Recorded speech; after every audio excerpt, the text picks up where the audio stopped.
Hello,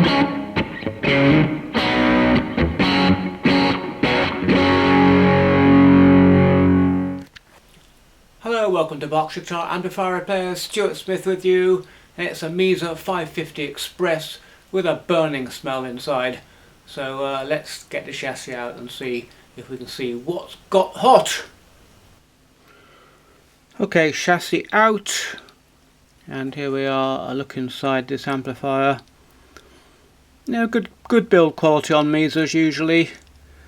And yeah, this is not too bad an amplifier to work on. Some of them are real nightmares to work on, and I know a lot of techs won't take on Mesa at all for that reason. But this 550 is one of the better amps to work on.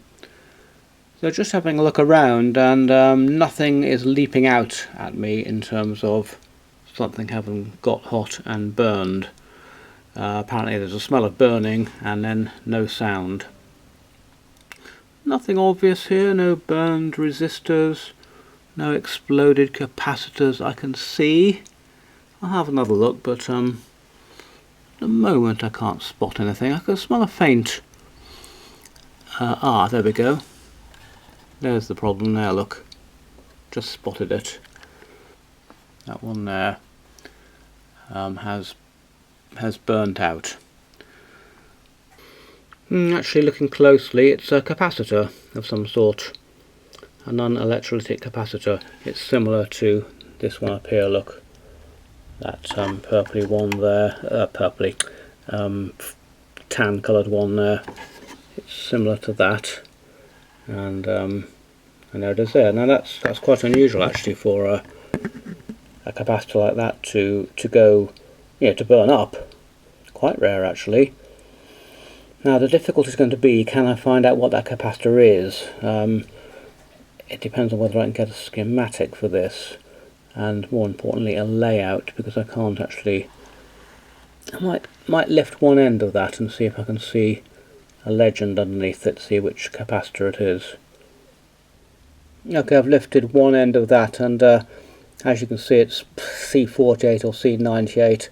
Again, typical Mesa with these handwritten legends on, why can't they print the legend on? Why some of this crappy handwriting we've got to try to decipher? Completely ridiculous, really. So C48 maybe, I mean, who knows really. That little one here is C43, so I'll be surprised if that's C98. Anyway, I do have a schematic for this, so I'm just going to pop up and see if I can see what C48, and it's marked positive on one side, so it is an electrolytic capacitor of some sort. It's possible that that's the value of it, 15 microfarads possibly. Do a weird value, 15. Anyway, maybe the answer is to go to the schematic, see if we can see. Do they normally put values on Mesas? Let me see if I can see an actual value. Yeah, that says C2610 or something. It would be 10 nanofarads. Of course, the legends are all under the, under the components as well, which is completely useless. If you're looking for a component, you want to be able to see the component legend, not have to remove the component to see the legend. R102. Can't see values on things. How do Mesa do it? Do they put values on there? You can't see anything, can you? You can't see any of the legends here. Well, it's definitely C48 or 98. So let's see if the schematic yields anything interesting. Right, well I managed to find the schematic, and the 525 and 550 are very similar. And here we are, C48, 15 microfarads, so it's a electrolytic capacitor. I'm wondering if it's a tantalum. Not sure. Anyway, I don't recognise that style of capacitor, that tan coloured, slightly bullet shaped cap. I've worked on thousands of amps and I'm not convinced I've ever seen one of those before. Anyway, there you go. Seems to be the smoothing for the 7812 12 volt supply. Don't quite understand having the heaters hung across the 12 volt supply, because the heaters are 6 volts normally. and they're not in series. If you put two heaters in series, that would be okay. They don't seem to be. V1, V5 and V2, but they only show... oh, maybe this is just sort of symbolic of the heaters that are here. And maybe they have got the two heaters in series or something. Anyway, that cap's gone down, and I'm just wondering if it's taken that 7812 regulator with it. And interestingly enough, I can't spot a 7812 regulator here. Might be missing something, but I can't. Ah, there it is there, bolted to the chassis. Look, looks okay. So I think we'll just tack another capacitor across there and see if the thing comes to life. Basically, I think is the thing to do here. See if we get lucky. Okay, I've just tacked in a 22 microfarad 25 volt capacitor there, and what I'm aiming to do is to turn on and see if I've got 12 volts across here. If I have, that means that regulator survived the short circuit. I think they're short circuit protected, these regulators. So let's turn it on. I don't think I need a standby switch on for this. Set the meter to 20 volts and see what, if anything, we've got across this cap. Ooh, 12 volts. Ooh. So we're lucky there. That's good. Didn't take out the regulator. So now I'm going to plug a guitar in. Ooh! God, wow. I like repairs like this. That's amazing. So that's actually working. Okay, well, good news. Actually, it's nice to get one now and then that goes your way. So what it was this 15 mic capacitor here had just completely failed. Now there are loads of them in this amp. Let me just point out one he says, 2, 3. Okay, when I say 3, there are another 1, 2, 3, 3, yeah, 3 that I can see. You know, I suppose in theory I should replace them all, but you know, how far do you go really? I think I won't replace those. Because where do you stop really? So that's an example of a good repair, that if you're interested in repairing amps and you're watching this because you want to be a budding tech like what I am, have a good look around first, particularly if you smell burning obviously, but even in general have a very close look around the circuit. Can you see anything? And I initially said to you, no, it all looks clean to me, and on first and second glance I couldn't see anything wrong, but then looking a little bit more closely we saw our burnt capacitor there. So there we are, completely gone. Pop, probably short circuit, and I pulled the 12 volts down to 0, and thereby of course killed all the heaters in the amp. So no valve heaters. So having spotted that, you know, it was a question of finding the value. Fortunately I had the schematic on my computer, which is good, so I was able to look it up, and in fact the legend does say 15U, so that is actually 15 microfarads, so that was actually correct. So we could have done it without the schematic. I don't work on very many Mesas. If you're thinking I sound a little bit unfamiliar with Mesas, you're absolutely right. I try to avoid them because in general they're exceptionally difficult to work on. This is an unusually easy amp to work on. Some of them are a complete nightmare. They have two boards on top of each other, and you see the way they do these. Well, let me just zoom out a second. So they have two boards on top of each other. You see the way they do these controls here across to there. Well, similarly they've got wires going. These are unpluggable, but on many Mesas they're not. They're wired in just like these are, back to the back panel. So there's no chance whatsoever of getting this board out and turning it upside down and doing any work on it without, you know, desoldering every you know, 50 connections from the pots on the front and then being able to turn it over. So they are really hard to work on, and a lot of techs just won't touch them, and I'm kind of heading that way myself. But anyway, we got lucky with this one, or, you know, lucky, you know what I mean, and managed to spot that capacitor, popped one in, and it worked fine. So happy days really. So I'm going to put that capacitor in properly. It's a little bit rough ready at the moment, and then we can flip it over. I'll check the bias since I'm here, just make sure that's looking okay, and then we can put it back together, and that's a nice result. That since this is a fairly quick video, I just want to point out a couple of things on this Mesa, and one of the reasons I don't like Mesas, this, or Mesa, I think it's pronounced Mesa, I always say Mesa. Mesa. This is not a bad example, but some of them are pretty awful. So just a couple of little things, you know, I noticed this wire here tacked across here and glued on, bit of rubber stuck on top of here, a bit of hot melt glue.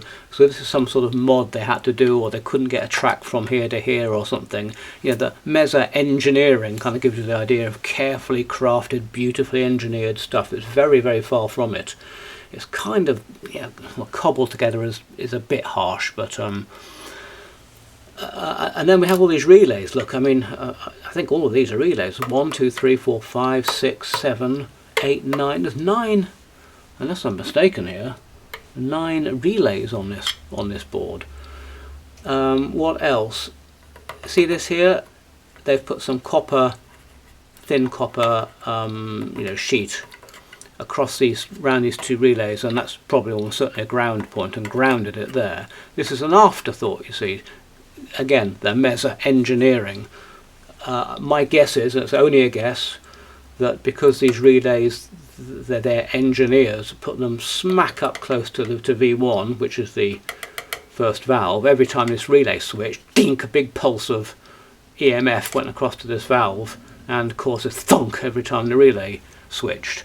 And people were saying, oh, every time I change channel I get this great big thunk on the channel. That's only a guess, but I bet you anything you like it's that. So they retrospectively whacked a bit of, you know, copper around there and grounded it to try and shield the EMF of those relays. So again, you know, this is not engineered. It's, you know, it's designed by people and sort of thrown together in that sense.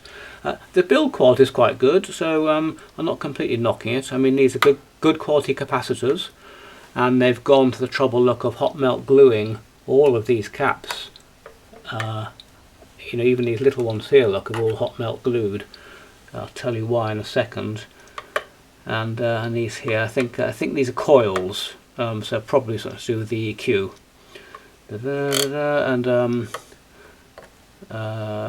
there's my little mod there. I've put that cap on, and then I've hot melt glued it to the side of here to stop that flapping around. Look, hot melt glue here and here, and here and here. And I'm sure you know why that hot melt glue is there. As the amp gets carted around and lugged around and vibrated, these capacitors vibrate backwards and forwards, and they come, you know, they come unsoldered on the bottom. And it's quite a big mass, that capacitor. If you look at it, that's a big old chunk of mass, and it just, you know, waggles backwards and forwards, and over time it becomes desoldered and you get dry joints. So this is a very good, you know, to give Mesa their due. This is good quality control. Someone's cared about the fact that in 10 years' time this amp will be full of dry joints, and they've taken the time and trouble and expense to make sure that doesn't happen. You often see that on the big smoothing capacitors, but you don't see it anywhere else. But Mesa have gone to the trouble here of doing it everywhere, so that's quite good. That's quite a nice detail, that. And of course, yeah, they're nice amps. They sound absolutely fantastic. And as I said a couple of times now, this is not a bad example of a Mesa. Some of them are a living nightmare to work on.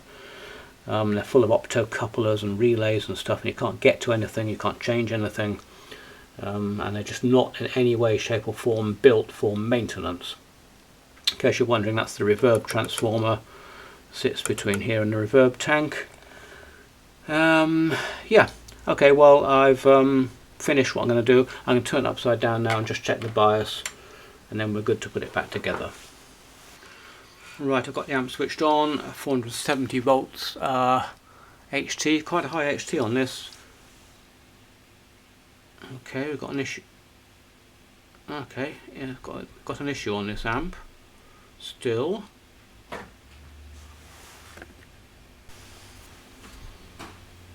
Right, well, I'm glad I checked that. We've got 58 milliamps, which is way too high on this valve, and nothing on this one. 1 milliamp. So something really weird going on here. That's a pity. Thought we might have a fairly quick fix there, but we haven't. Something wrong with this valve. Of course, what I'm going to do now is just swap these two valves, so let's do that. So this is the bad channel here, the left. And turn it off. We're just literally going to swap the valves. Make sure it's just not a valve problem. There we go. Turn on again.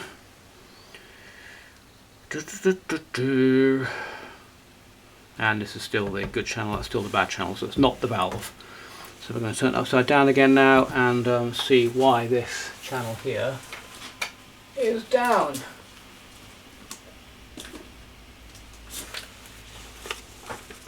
Just mark the channel. Always worth doing that, just to remind yourself which is the faulty one. I've just put a red dot there, you can't quite see it on the video. And yeah, right, okay, pity. I was hoping for an early night.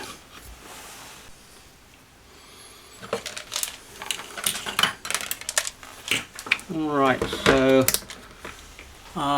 we are going to put a little red dot here just to remind me. And is the amp on?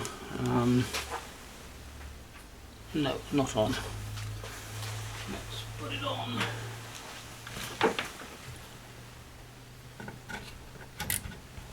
There we go. Let's have a little look around the valve basis. On the good valve we've got 383 volts there. On the bad valve 440 whatever. This is higher because this one's pulling current, this one isn't. That's okay. And here got 320 there and 320 there. Okay. I wonder if these are cathode resistors here. Oh no, they're probably they're probably screen resistors. That's 322, so it's not the screen resistor. 0 volts there, minus 46 there. What? Let's have a little probe around here. We've got 350, 320, nothing. This is ground by the looks of it. 22 volts there, a bit of a weird voltage. 22 volts there, a bit of a weird voltage. Nothing there. Huh? That's weird. This is not a Class A amp. Is that by any chance? Oh, hang on. Ah, okay, right. Okie doke. I've found what the problem is, but it's all good. I'm going to leave all this on the video. Let me show you. I'm just going to turn the camera off. What's that switch there then? 50 watts and 5 watts. Yeah. So obviously 5 watts probably switches out one valve and puts the other one into Class A mode. 50 watts, oh, it immediately came to much more life. And let's have a look at our meters now. Yeah, there we go, look. We have 440 volts and 29 milliamps, which is pretty much perfect. Very closely matched valve. So there you go. You know, even with all the experience I've got, I fooled myself there into thinking something had gone wrong. But I don't know Mesa terribly well, and I didn't know it had a secret 50 watt, 5 watt switch. I was lucky I just happened to spot it. Again, it could have taken me half an hour to find that and think, what the hell's going on here? Why is one valve not working? So I could have wasted a lot of time before I eventually discovered the fact that you can switch this amp between Class A and Class AB. There you go. Anyway, that's good, so that means we can now put the amp back together, and we're ready to finish the job. Okay, well there you go. I hope you enjoyed that one. An almost textbook amplifier repair that. I wish they were all like that. Well, no, I don't really. I'd get bored. But that was just a perfect repair. In the sense that we could see exactly what was wrong, we replaced the component and it came good, so it doesn't get better than that. So there you go. I hope you enjoyed that one. I think maybe the amp might come back if some of those other caps go, but by the same token it could last another 10 years, and you know, I don't want to run up a huge bill for the customer. Well, there you go. I'll see you on the next one, and thanks as always for watching.